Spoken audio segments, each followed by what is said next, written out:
Cristian Javier didn't beat Philadelphia by overpowering the noise. He beat them by making the noise run out of places to go. I'm Kevin. This is Sports Lab 100. Today's episode is Astro 57, Cristian Javier. This project is appreciation for the best players, past and present, with a focus on one game where the player's value comes into clear view. Today, that view is clean. It's not a walk-off. It's not a 3-home run game. It's 6 innings of almost total denial. This is November 2nd, 2022, Game 4 of the World Series. Astros at Phillies, Citizen Bank Park. Houston's not in trouble yet, but the shape of trouble is visible. The Phillies lead the series 2-1. The night before, they beat Houston 7-0, and they hit 5 home runs off Lance McCullers Jr. The building was shaking. Philadelphia found its October voice, and if the Phillies won again, they'd have a 3-1 lead with one more game at home. For Houston, this was the fork in the road. The Astros had won 106 games. They swept Seattle in the ALDS, swept the Yankees in the ALCS. They had the best team in baseball by record, run prevention, and cold machine logic. But the World Series doesn't care what you were for 6 months. The World Series asks what you are tonight.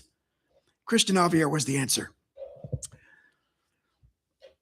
Javier was born on March 26, 1997 in Santo Domingo, Dominican Republic. He wasn't the obvious prototype. He wasn't a giant bonus baby. He was an outfielder. Became a pitcher at 16, and the Astros signed him in 2015 for the kind of money that doesn't announce a future World Series moment. He climbed the system anyway. His nickname is El Reptil, and it almost fits too well. Javier works slowly. He looks calm in a way that can feel rude to the hitter. His face doesn't give you the weather. His body language doesn't tell you if he has his best stuff or if the whole thing's hanging by a thread. He looks the same either way. For a pitcher, that's a weapon. And the pitch that made him different was the fastball. It wasn't the hardest. It was weird. The invisible. Low arm slot, high ride, enough deception that hitters swung under 93 like it was 98. His main companion was the sweeper. On paper, it was a 2-pitch attack. On the field, felt like a locked room. He debuted in 2020, right in the strange short season, and by 22, he'd become one of the most dangerous arms on the staff. He'd been used as a starter, used out of the pen, and asked to fit whatever Houston needed. Some pitchers need the room arranged exactly right. Javier's skill was portable. Give him the ball, give him a catcher, let the fastball do the arguing. In 2022, he went 11-9 with a 2.54 earned run average, struck out 194 batters, and held opponents to a 170 batting average. In June, he started a combined no-hitter at Yankee Stadium. In the ALCS, he handled the Yankees again. So by the time he took the ball in Philly, Houston knew what it had. The public might not have, and that's different. A no-hitter's a strange kind of television. Baseball's usually built out of events, doubles, slides, throws, mistakes. A no-hitter's built out of absence. You keep waiting for the thing that normally happens, and it doesn't. Then it doesn't happen again. Then around the 5th or the 6th, the empty space becomes the story. That's the trick of this game. It looks like nothing is happening until you realize nothing's the whole point. Javier opened with Kyle Schwarber, Rhys Hopkins, and JT Realmuto in front of him, and the inning passed without damage. Then he kept doing it. Harper took a walk in the second, but the inning died. The Phillies had just blasted Houston the night before. Suddenly, they weren't driving the ball. They're not lifting it. They weren't solving anything. This is where we talk about the Astros offense finally breathing. But not yet. Because Javier's night is not important only because Houston won. It's important because he bought the offense enough silence to remember what it was. Through 4 innings, Aaron Nola matched him with zeros. For a moment, it looked less like a correction, more like a staring contest. The Phillies had the crowd. The Astros had Javier's fastball. The scoreboard had nothing.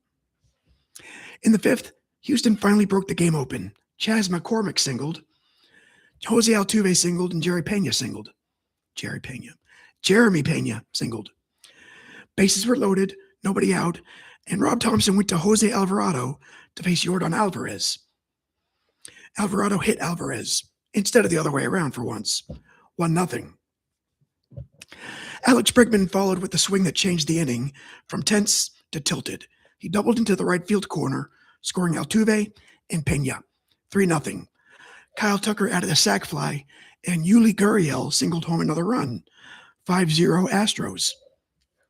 That inning turned Javier's start from delicate to dangerous. Before the rally, every pitch felt like a wire act. After the rally, the Phillies had to chase. Chasing Javier is miserable. His fastball lived at the top of the zone. The sweeper moved away from righties and under lefties. He wasn't giving Philadelphia a clean look at anything. So he finished 6 innings with no hits, 2 walks, and 9 K. He threw 97 pitches, 63 for strikes, and he threw mostly fastballs and sweepers, with only a couple curves mixed in. That may read as insulting in a World Series game. Here it is. You know what it is. Try to hit it. They couldn't. Dusty Baker went to Brian Abreu for the 7th, and Abreu struck out the side. That was the inning where the combined no-hitter became realistic. Not guaranteed, never guaranteed, but real. Abreu didn't manage traffic. He erased it. Rafael Montero took the 8th. Still no hits. Ryan Presley took the 9th. And at that point, the game had turned into a baseball museum exhibit in real time. The Astros were 3 outs away from the second no-hitter in World Series history, and the first combined one. Don Larson still had the perfect game in 1956. Roy Halladay had the other postseason no-hitter in 2010. Now Houston's trying to put 4 pitchers into that hallway. Presley got to the final batter, Real Muto, ground out to third. Bregman fielded it, throw to first. Done. Astros 5, Phillies 0. Series tied, 2-2. No hits for Philadelphia. After the game, the room had the stunned tone that only baseball can produce. The Phillies had 5 home runs on Tuesday. On Wednesday, they had 0 hits. Harper said Javier's fastball looked harder than the radar gun. Presley talked about needing a short memory after getting hit in the mouth the night before. Javier told his parents, had told him before the game, that he was going to throw a no-hitter. You believe that? That sounds like myth-making after the fact, but baseball permits it. Sometimes it's required. The next 2 games finished the turn. In Game 5, Houston won 3-2 with Justin Verlander getting his first World Series win and McCormick making a wall-crashing catch in center. In Game 6 back in Houston, the Phillies led 1-0 until Yordan Alvarez hit the kind of home run that doesn't need help from adjectives. The Astros won 4-1 and took the series in 6 games. For Houston, it was a second club title. It was a second title in club history, and the first one that could stand in the light. The first one that could stand in the light without every sentence dragging 2017 behind it. For Dusty Baker, it was his first ring as a manager. For the Phillies, it was both a breakthrough and a wound. They'd come from the last NL playoff spot to the World Series, taking their city on a wild ride. Still ended 2 wins short. And after this, the team stayed relevant, but not unchanged. Houston reached another ALCS in 23. Then the dynasty shape started to loosen. Philadelphia kept hunting. Phillies reached the 2023 NLCS, lost to Arizona, then remained one of the NL's heavy clubs. That's the afterlife of a World Series like this. One team gets the parade. The other gets the proof that it was close enough to hurt. After this game, Javier's career is more complicated than the highlight. The Astros extended him through 2027 after the championship because pitchers who can start a World Series no-hitter don't grow on trees. But 23 was uneven. In 24, his arm became the story. He made only 7 starts before TJS ended the season. He returned in August 25, still trying to rediscover the full shape of the pitcher from this night. By 26, he's again working back, this time from a shoulder strain. And that doesn't erase November 2nd, 2022. If anything, it makes the game feel more frozen. Pitchers are fragile. Peaks are temporary. A delivery can look smooth, still be carrying risk. But on this night, Javier had the thing every pitcher wants, and almost none can hold for long. Command, deception, and nerve. For Astro 57, that's enough. Cristian Javier is here because there are nights when a player's value can't be measured by career totals alone. Sometimes it's measured by the size of the door he closes. On November 2nd, 2022, Philadelphia had a path to control the World Series, and Javier shut it. Next up is Blue 8, Justin Falk, December 14th, 2019. Blues, Blackhawks, Enterprise Center, in a game that waits until the third period to become unreasonable. St. Louis trails 3-0, and then the defending champs remember they're allowed to be rude. And that's for next time. For now, this was Astro 57, Cristian Javier, 6 innings of invisible.